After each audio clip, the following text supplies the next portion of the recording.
મહીસાગર જિલ્લાના વીરપુર તાલુકામાં વીરપુર ધાવડિયા વિસ્તારમાં રહેતા સોલંકી નાનાભાઈ કાળુભાઈ તેમજ સોલંકી ચંદુભાઈ નાનાભાઈ બંને મકાનો એક જ દિવાલ ઉપર આવેલ હોવાથી બંને મકાનોની એક દિવાલ ધરાશયી થયેલ છે।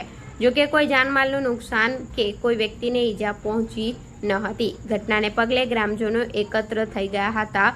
જેમ જેમ વરસાદ વરસી રહ્યો છે તેમ તેમ ઘર વધારે ધરાશયી થતું જાય છે। Reporter Vikramsinh Thakor, Gujarat crime news, Virpur.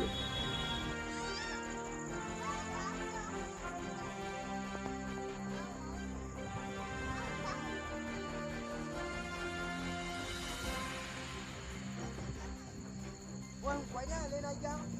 Rồi. Lên.